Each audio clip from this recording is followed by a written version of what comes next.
Hola, ¿qué tal amigos? Gracias por acompañarme en una nueva emisión. Entran en pánico en el bloque opositor y es que en estas últimas horas sale publicado un decretazo en el Diario Oficial de la Federación, en donde se establece que el presidente López Obrador todavía podrá, siendo presidente, trabajar con las nuevas legislaturas en la Cámara de Diputados y el Senado.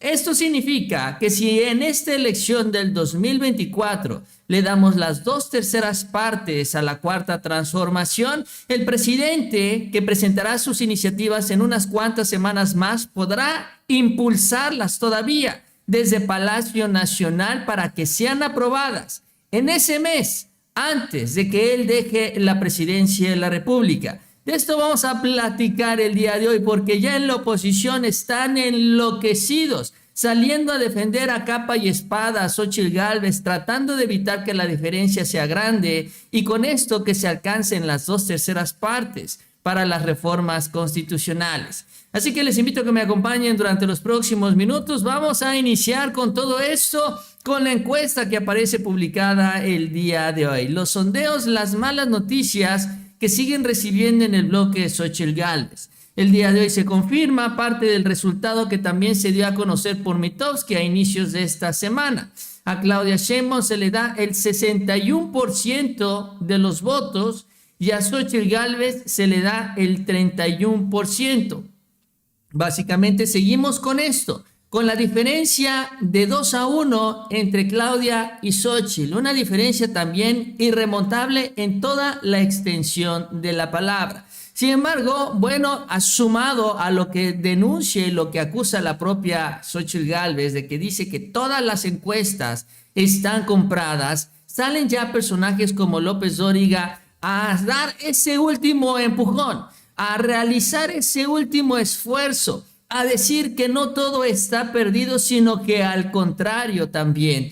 Estas encuestas, como la hemos visto en el caso de Mendoza Blanco y Mitofsky, que se suma a la gran mayoría de las encuestas, estarían equivocadas. Sí, ya empiezan a decir y a hablar sobre la posibilidad de que Xóchitl Gálvez puede remontar estas diferencias que aparecen en los sondeos y empiezan a utilizar argumentos incluso como la elección que perdió la Bastida con Vicente Fox, en donde las encuestas ponían a la Bastida por encima y finalmente ganó el PAN. Sí, ya llevándolo hasta ese nivel de desesperación, personajes como López Dóriga. Esto es parte de lo que mencionó. Los fracasos de López Obrador, la palanca de Xóchitl Gálvez. Esto es lo que escribí para este miércoles 24 de enero. A decir del partido oficial y corifeos, es imposible que Xóchitl Gálvez le gane la presidencia de la República a su candidata Claudia Sheinbaum el próximo 2 de junio. Y en eso gastan en encuestas más que encuestas a la medida, encuestas a la desmedida, en las que publicitan de 60 a 30 puntos, 60 puntos de ventaja, mientras en la oposición aceptan estar entre 10 y 14 puntos abajo, cuando hoy estamos a 30 días de iniciar la campaña que será de 90. Hay que recordar que el oficialismo repicaba su 30% de ventaja en el Estado de México y al final Delfina Gómez sacó solo 7 a Alejandra del Moral. Y que en 1999 Francisco Labastida Ochoa, candidato presidencial del oficialismo priista, llevaba 19 puntos de ventaja al opositor panista Vicente Fox y este Fox ganó la presidencia el 2 de julio de 2000 con 7 puntos de ventaja, lo que lo convirtió además en la primera derrota presidencial en la historia del PRI. Hoy es natural, yo estoy de acuerdo, claro que sí lo reconozco, la ventaja de Sheinbaum, pero eso de 60 puntos, vamos, ni ella se los compra. Apenas el domingo dijo que su ventaja era de 20 puntos, lo que me parece razonable. Y para toda una campaña que no ha empezado, arranca el 1 de marzo, la coloca incluso en el terreno de la competencia. Pues es parte de lo que menciona. Dice López Dóriga que 20 puntos de diferencia todavía es una elección competida. Bueno, ese es el argumento, esa es la idea. Tratar de minimizar estos datos y toda esta información que viene circulando y que pues en general hay un consenso entre las propias encuestadoras. Y es que están en un segundo aire, en esta estrategia desesperada, no para ganar la presidencia, porque yo creo que ellos también tienen claro que Xóchitl Gálvez no la va a ganar. No se va a dar este fenómeno electoral, incluso vamos a darle el beneficio de la duda con todo este escenario que se dio con Vicente Fox y La Bastida, porque el problema y la preocupación es el plan C, las reformas constitucionales. Muchos de ellos en un principio decían, bueno, el presidente va a presentar sus reformas en este mes de febrero. Sabemos que en la actual legislatura, en el Senado y en la Cámara de Diputados, no tiene las 2/3 partes, sobre todo en el Senado de la República, entonces seguramente va a perder el tiempo. Sin embargo, en estas últimas horas las cosas cambiaron y ahora lo están tomando en serio, porque en estas últimas horas salió publicado ya un decreto en el Diario Oficial de la Federación, o una reforma para ser precisos, en donde se establece cómo será la transición, los cambios de las legislaturas salientes y entrantes, porque hay que recordar que cambiaron los tiempos en cuanto a la llegada del nuevo presidente, y lo mismo sucedió con las legislaturas. Y con estos cambios, lo que queda confirmado es que el presidente López Obrador tendrá todavía un mes siendo presidente y estará trabajando con la nueva legislatura, la que se estará aprobando en estas elecciones del 2024. Esto lo explica bien en su cuenta Ernesto Guerra, en donde señala que, bueno, el Diario Oficial publicó la reforma al artículo 65 de la Constitución y evita la doble legislatura, y esto hace, sin embargo, que el presidente gobierne un mes, tendrá un mes para trabajar con las nuevas cámaras. Si se alcanzan las 2/3 partes, el presidente López Obrador tendrá un mes para trabajar con ellas y aprobar las reformas constitucionales. De acuerdo al análisis y cómo están los datos, AMLO gobernará este país todo el mes de septiembre del 2024 con las nuevas cámaras de diputados y senadores. Dice, la reforma constitucional al artículo 65 pone fin a un trabuco legislativo que sí se había dado, en donde se empalmaban las legislaturas salientes y las legislaturas entrantes. ¿Por qué? Porque se establecía que en años electorales las legislaturas, en el caso de la elección presidencial, iban a iniciar en el mes de agosto. Y sin embargo también se tenía establecido, porque esto no se tocó en la reforma originalmente, que la legislatura saliente iba a terminar en el mes de septiembre. Entonces ahí es donde se iban a empalmar en este último mes. O sea, íbamos a tener doble legislatura, el doble de diputados y el doble de senadores en funciones, algo que obviamente iba a generar una crisis constitucional. Esto se corrigió. Sin embargo, también hay que recordar, y esto es lo que menciona Ernesto Guerra, que en esta reforma, la última reforma al artículo 83 en 2014, se determinó que el presidente entrará a ejercer su encargo el 1 de octubre y durará 6 años, con lo cual también el presidente estará gobernando todo el mes de septiembre del 2024 con la nueva Cámara de Diputados y Senadores, porque finalmente se estableció que no se va a adelantar la toma de protesta de las nuevas legislaturas, sino que estas entrarán en septiembre, el presidente entrará en octubre, y con esto estará todo este mes el presidente con el nuevo Congreso. Y si se obtiene el plan C, será un Congreso que tendrá las 2/3 partes en la Cámara de Diputados y el Senado. Una pesadilla en todos los sentidos para el bloque opositor. Y ahora están viendo cómo desactivar todo esto, evitar que se alcance este objetivo. El presidente López Obrador, yo creo que también ya tenía este análisis claro, y por eso toma la decisión de presentar las iniciativas ahora. ¿Por qué? Porque, insisto, aunque ahora no se tengan las 2/3 partes, sobre todo en el Senado, existe esta posibilidad de que ya dentro del Congreso no se avalen ya o no se aprueben en esta legislatura que ya está por terminar, en este último periodo ordinario de sesiones, pero todo el trabajo quede ya listo para que en el mes que va a estar el nuevo Congreso se aprueben estas reformas constitucionales. Oye, el presidente López Obrador justamente se refirió a estos cambios que va a dar a conocer en unos cuantos días más y que tendrá que procesar el Congreso con sus tiempos. Se tendrá que analizar en comisiones, se tendrá que votar ahí, se tendrán que hacer eventualmente algunos parlamentos, qué sé yo. Finalmente tienen 3-4 meses para trabajarlas y procesarlas y dejar ya nada más todo listo para la votación en el Pleno. Esto es parte de lo que mencionó el presidente. Ahora que vamos a presentar el paquete de iniciativas de reforma a la Constitución, pues lo que vamos a hacer es regresar un poco del espíritu, de la letra de la Constitución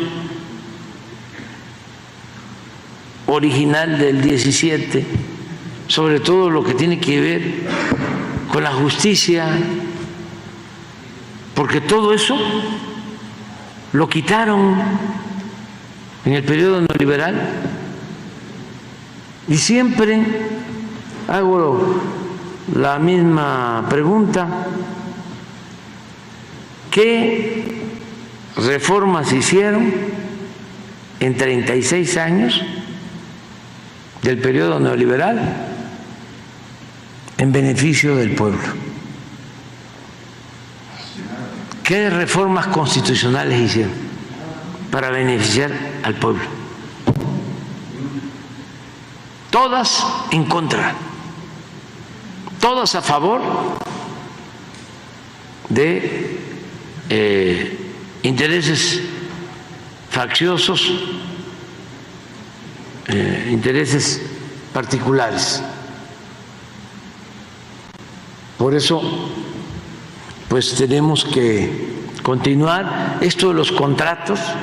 Es parte de lo que menciona el presidente López Obrador, que hay que decirlo ya, pues todos nos frotamos las manos, porque si se alcanza este objetivo, el presidente podrá aprobar, conseguir que se aprueben sus reformas, aún siendo presidente de la República. Ahora, en el bloque opositor se han dado una serie de reacciones todavía con los instrumentos políticos que ellos controlan. Por ejemplo, en el Instituto Nacional Electoral. En el INE, en este periodo de intercampañas en donde en teoría los precandidatos, futuros candidatos y candidatas deben de guardar silencio, pues en una decisión sorpresiva y hasta contradictoria, aprueba que se den debates entre los candidatos, que tiene que ser equitativo, dice, y respetar lo que se está viviendo en este periodo de intercampaña. Quienes hicieron este análisis son los que están trabajando con algunos consejeros afines a Lorenzo Córdoba, particularmente esta consejera Claudia Zavala.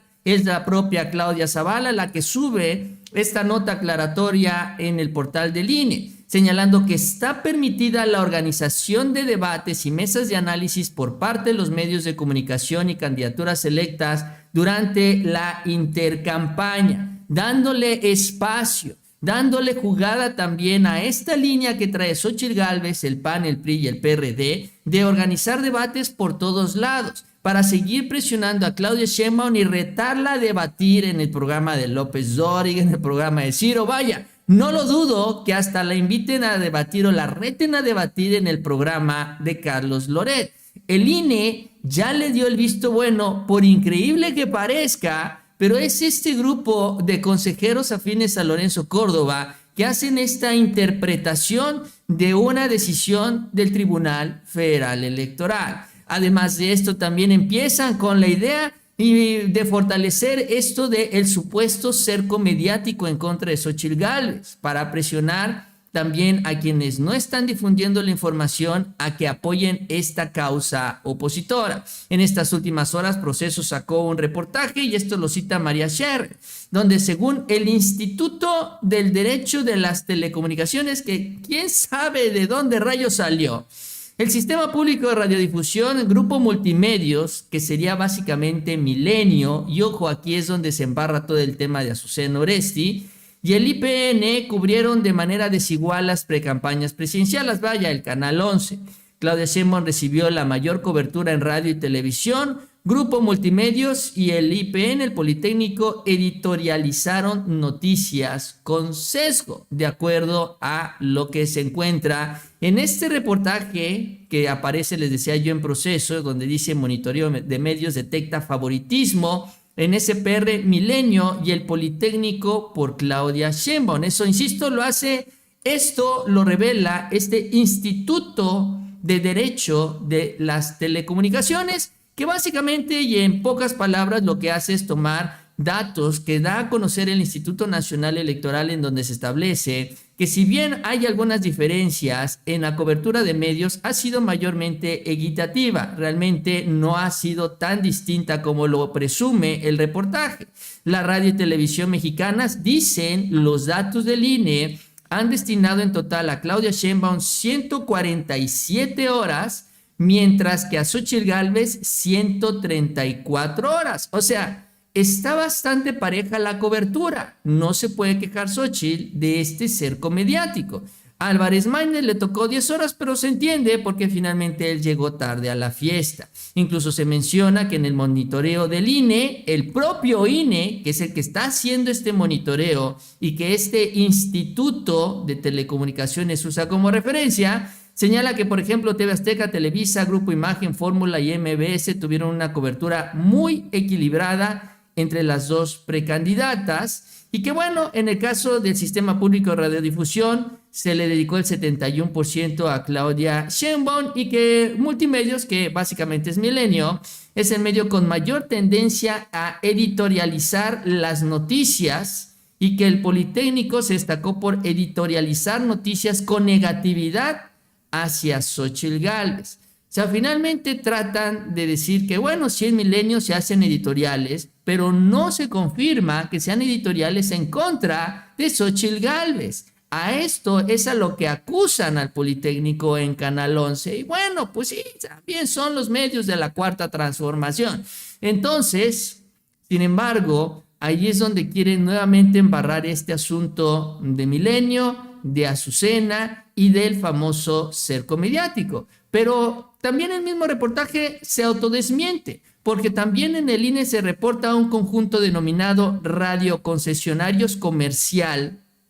Aunque no se especifican las emisoras, queda también señalado que este grupo de concesionarios a nivel nacional tiene un marcado desequilibrio en su tiempo de cobertura a favor de Xóchitl Gálvez. O sea, hay medios que están dando cobertura a favor de Claudia, también hay medios que están dando cobertura a favor de Xóchitl Gálvez. En el balance general es bastante equitativa la cobertura para una y otra candidata, y eso es lo que realmente está reportando el INE, aunque en esta nota trate de hacerse creer que se está inclinando todo a favor de Claudia Sheinbaum. Pero es esta desesperación, es esta preocupación, es el hecho de que ellos saben que si se consigue el plan C, el presidente, con toda la fuerza política que le va a dar ese mes, todavía en Palacio Nacional, va a poder impulsar sus reformas constitucionales y va a salir lo que él va a proponer, porque esto es lo que todavía no sabemos exactamente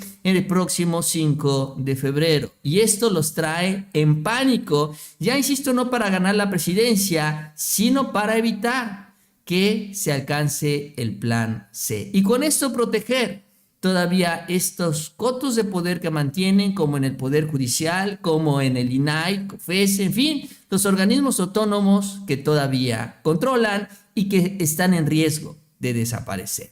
Bien, amigos, yo con esto termino. Les agradezco que me hayan acompañado y nos vemos a la próxima con mucha más información.